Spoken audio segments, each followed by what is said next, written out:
qualifications of the three of the governor's appointments to the Coastal Resources Management Council: Michael Hudner, representing Little Compton; Donald Gomez, representing Little Compton; and Patricia Reynolds, representing Warwick. No LNG raises the following concerns.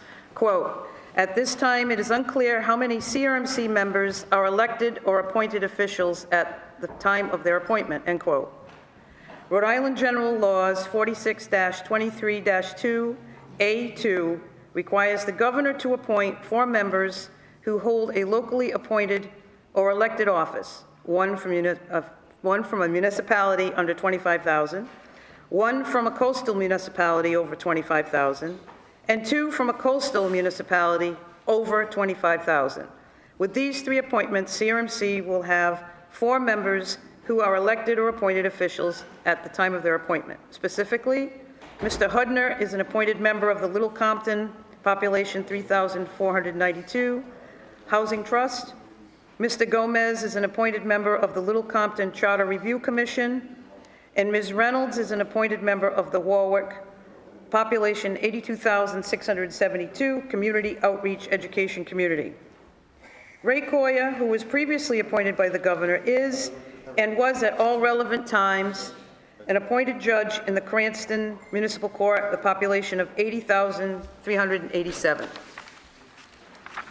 If the Senate confirms the governor's appointments, there will be 4 elected or appointed officials on the CRMC, exactly the number required by the CRMC enabling legislation. The next question, quote, "Currently, less than half of the CRMC members reside in coastal communities," end quote. This is not correct. If the Senate confirms the governor's appointments, all of the CRMC's members will reside in coastal communities. Next question, quote, "There appears to be some confusion as to whom, besides the governor, has the authority to fill CRMC positions," end quote. There is no confusion regarding the power to make appointments to the CRMC. Article 9, Section 5 of the Rhode Island Constitution authorizes the governor, subject to the advice and consent of the Senate, to appoint all members of any board, commission, or state quasi-public entity which exercises executive power, including the CRMC. Indeed, CRMC's enabling statute specifically provides that both public and appointed elected members must be appointed by the governor. Rhode Island General Laws 46-23-2A2. The next question, quote, "It is clear that the governor has appointed more than the amount of members allotted to her office, and not all of them meeting the existing criteria," end quote. There is currently a lawsuit in the Rhode Island Superior Court challenging certain aspects of the CRMC appointment process. Regardless of the outcome of that lawsuit, however, the appointments of the 3 municipal officials before the Senate Committee on Environment and Agriculture would not be affected. They all indisputably meet the requirements of Rhode Island General Laws 46-23-2.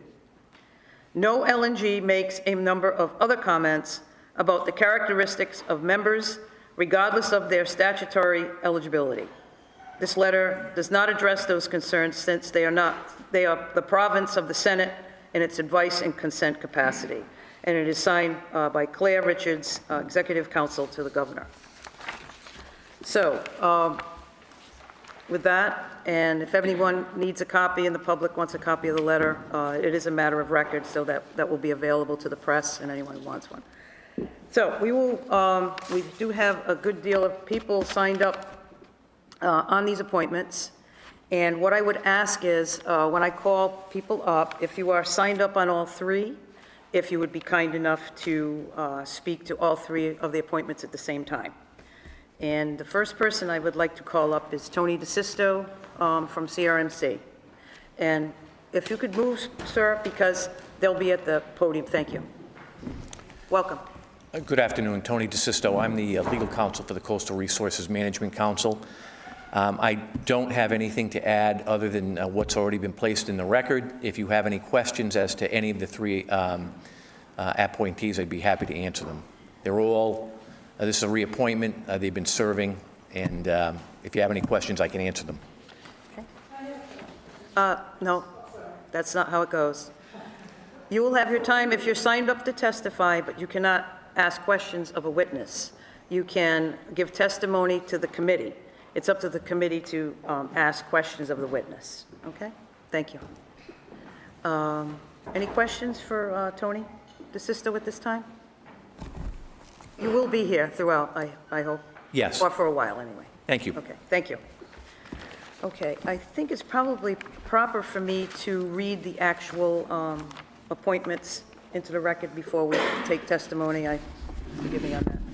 Okay, the three appointments are the reappointment of Donald T. Gomez as an appointed or elected official from a coastal municipality of less than 25,000 population to the Coastal Resources Management Council for a term expiring January 31st, 2020. And the next is the reappointment of Michael S. Hudner, appointed or elected official from a municipality of less than 25,000 population to the Coastal Resources Management Council for a term expiring January 31st, 2020. And the third is the reappointment of Patricia G. Reynolds, appointed or elected official from a coastal municipality of more than 25,000 population to the Coastal Resources Management Council for a term expiring January 31st, 2020. And I have been notified that none of the reappointments are here, and that is not necessary for them to appear as reappointments because they have been before this committee before. So we will now proceed back to the witness list. And let's see, we have, the first one is it, I'll try to read the writing, please forgive me if I make a mess of your name. Is it Lorraine? Yes. Lorraine. And what is your last name, Lorraine? Savard. Savard, thank you.